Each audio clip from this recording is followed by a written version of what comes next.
तो इस आदमी का नाम है डेव और डेव की गर्लफ्रेंड ने एक मर्डर कर दिया है, डेव की ही दूसरी गर्लफ्रेंड का। तो ये है लिज और डेव लिज को पिछले 6 महीनों से कैजुअली डेट कर रहा है। अब भले दोनों एक दूसरे से मिलते जुलते बातें करते, पर उन दोनों में कुछ सीरियस नहीं था। लेकिन फिर एक दिन डेव किसी और लड़की से मिला, एक डेटिंग साइट पर। इस लड़की को डेव ने पहले भी कई बार देखा था। वो अक्सर उस गैराज में आती जहां डेव काम करता था। तो इस लड़की को हम बुलाएंगे सनकी। वहीं देखते ही देखते डेव सनकी को पसंद करने लगा था। दोनों रोज कॉल्स पर बातें करते, हंसी मजाक करते। और फिर एक दिन दोनों ने मिलने का फैसला किया। उस दिन वो बाहर घूमे फिरे, साथ खाना खाया और शाम को थक कर दोनों डेव के ही घर आ गए। जब कुछ देर और साथ वक्त बिताकर सनकी बस अपने घर के लिए निकलने ही वाली थी कि अचानक वहां लिज आ पहुंची। लिज डेव के घर से अपना कुछ सामान लेने आई थी, पर वो अपने आने की बात डेव को पहले ही बताना भूल चुकी थी। खैर, अब एक दूसरे के सामने ना तो सनकी और ना ही लिज को कोई फर्क पड़ा, ना ही उन्होंने एक दूसरे से कुछ कहा, क्योंकि दोनों में से कोई भी अब तक डेव के साथ किसी सीरियस रिलेशनशिप में नहीं था। तो ये उनके लिए कोई बड़ी बात नहीं थी और ना ही उन्होंने इस बात पे कोई खास ध्यान दिया। लेकिन फिर अगले 2 हफ्ते डेव और सनकी एक साथ काफी वक्त गुजारने लगे। सनकी कई कई दिन डेव के ही घर पे रुकने लगी। पर फिर एक दिन जब डेव गैरेज में अपने काम में बिजी था, तो सनकी ने उसे एक टेक्स्ट मैसेज भेजा जो कि बहुत ही अजीब था। डेव को जो मैसेज मिला उसमें ये लिखा था कि सनकी के हिसाब से उसे और डेव को अब एक साथ एक ही घर में रहना चाहिए। लेकिन डेव ने तुरंत जवाब देते हुए कहा, ना, मुझे नहीं लगता। डेव का जवाब पढ़ते ही सनकी ने अपना आपा खो दिया। उसने एक के बाद एक डेव को बहुत सारे मैसेजेस भेजे। मैं तुमसे नफरत करती हूँ, तुम घटिया आदमी हो, मैं भी तुम्हारे साथ नहीं रहना चाहती, तुम मेरे लायक ही नहीं हो, मुझे दिखाई भी मत देना। पर वहीं डेव सोचता है, मुझे फर्क नहीं पड़ता। लेकिन फिर कुछ ही दिनों में उसे सनकी से और भी ज्यादा मैसेजेस और ईमेल्स आने लगे, जिसमें वो डेव को गालियां दे रही थी और बहुत भला बुरा कह रही थी। वहीं डेव को अब सब कुछ भुलाकर आगे बढ़ना था, इसीलिए उसने फिर एक बार लिज को डेट करना शुरू कर दिया। पर वहीं सनकी अब लिज को भी इंसल्ट, गालियों और धमकियों भरे मैसेजेस और ईमेल्स भेजने लगी। इनफैक्ट एक दिन जब लिज काम से अपने घर लौटी, तो उसने देखा कि उसके गैरेज की दीवार पर स्प्रे पेंट से गाली लिखी हुई थी। सनकी अब धीरे धीरे हद पार कर रही थी, लेकिन वो यहीं नहीं रुकी। अगले दिन भी लिज जब काम से लौटी, तो उसने देखा कि उसकी आंखों के सामने उसका पूरा घर जल रहा था। लेकिन बस इतना ही नहीं, उसके घर में लगी हुई आग से उसके सारे पेट्स भी जलकर मर गए, जिसमें 2 कुत्ते, एक बिल्ली और एक सांप था। लिज अपने जले हुए घर और मरे हुए पेट्स को देखकर अब बौखला चुकी थी। वहीं मदद के लिए जब वहां फायर ब्रिगेड पहुंची, तो लिज खुद को रोक नहीं पाई। ये सब सनकी नहीं किया है, उसी ने मेरे घर को आग लगाई और मेरे पेट्स तक को नहीं छोड़ा, वो साइको है, लिज ने रोते और चिल्लाते हुए कहा। अब इस पॉइंट तक डेव बहुत घबरा चुका था। सनकी का पागलपन देखते हुए उसने अपनी प्रोटेक्शन के लिए एक गन खरीद ली।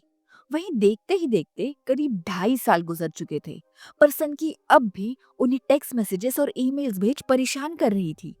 कुल मिलाकर वो उन्हें अब तक 15,000 ईमेल्स और 50,000 टेक्स्ट मैसेजेस भेज चुकी थी। लेकिन फिर एक दिन सनकी की हरकतों से परेशान होकर डेव और लिज ने फैसला लिया कि इस पूरे मामले को समझने के लिए वो डिटेक्टिव्स की मदद लेंगे। पर जब डिटेक्टिव्स इस केस पर काम करने लगे, तो उन्होंने एक बहुत ही अजीब बात नोटिस की। पिछले 2.5 साल से सनकी अपने ही फोन से सबको ईमेल्स और मैसेजेस भेज रही थी, पर पिछले 2.5 साल में किसी ने भी सनकी को देखा नहीं था। ना उसके दोस्तों ने, ना उसके परिवार वालों ने, ना ही उसने किसी कॉल का जवाब दिया था, और ना ही वो शादी में गई थी जहां वो जाने वाली थी।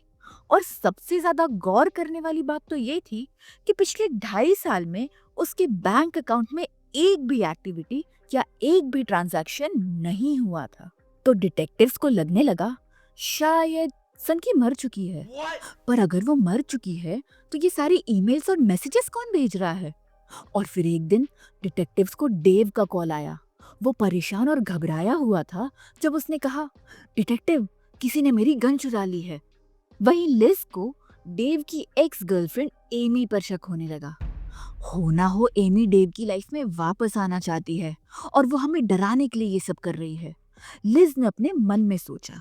अपने इसी शक को लेकर लिज पुलिस स्टेशन पहुंची और एमी के अगेंस्ट कंप्लेन फाइल कर दी, ये कहते हुए कि वो एमी ही थी जो अब तक उन्हें परेशान कर रही थी। पर डिटेक्टिव्स को तो अब ऑलरेडी किसी पर शक हो चुका था, पर वो एमी नहीं थी और ना ही वो सन की थी जो उनके हिसाब से ऑलरेडी मर चुकी थी। वो तो लिस पर शक कर रहे थे।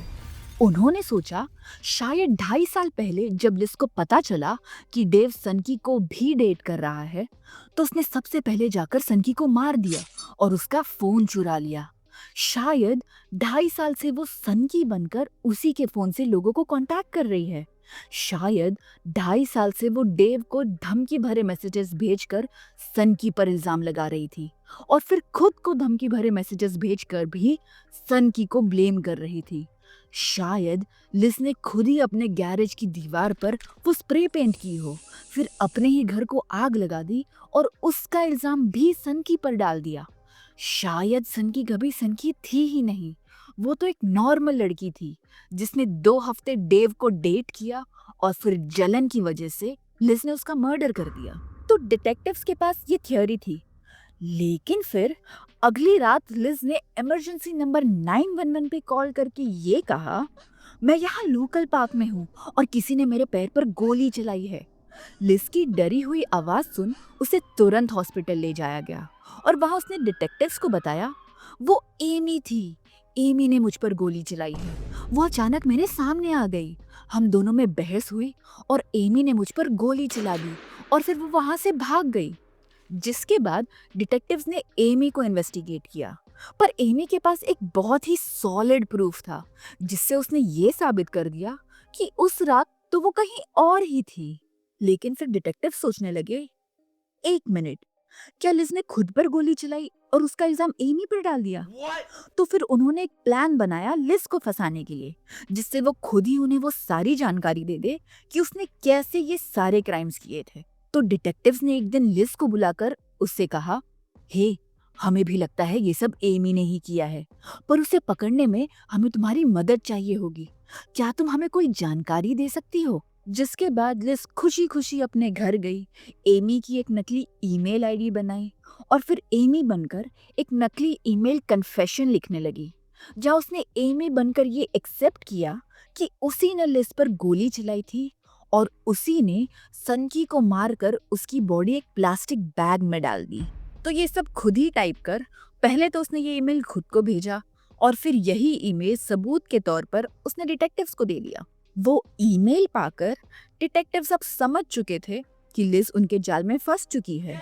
वहीं उन्होंने उससे कहा, वाओ, ये तो कमाल हो गया, क्या तुम हमें और जानकारी दे सकती हो? तो लिज फिर खुशी खुशी अपने घर गई और एमी बनकर और कन्फेशन ईमेल्स लिखने लगी। पर इस ईमेल में उसने डिटेल में बताया कि कैसे उसने सनकी को उसी के कार में मारा था। जिसके बाद डिटेक्टिव्स ने तुरंत जाकर सनकी की कार चेक की और उन्हें उसी सीट कवर के नीचे सनकी के खून के धब्बे मिले, जैसा कि लिज ने अपने ईमेल में लिखा था। वो समझ चुके थे कि सनकी का मर्डर लिज ने ही किया था और अब वो एमी को फंसाना चाहती थी। तो उन्होंने तुरंत लिज को अरेस्ट किया और 1st डिग्री मर्डर चार्जेस में उसे उम्र कैद की सजा हुई। Crazy. So guys, I'm Ashi and you were watching the Liz Gollier story. अगर आपको ये वीडियो पसंद आई हो तो कमेंट करके ज़रूर बताइए, और अगर आपको ऐसे ही डार्क, ट्विस्टेड और ट्रू क्राइम केसेस सुनना पसंद है तो इस वीडियो को लाइक और चैनल को सब्सक्राइब करना मत भूलिए।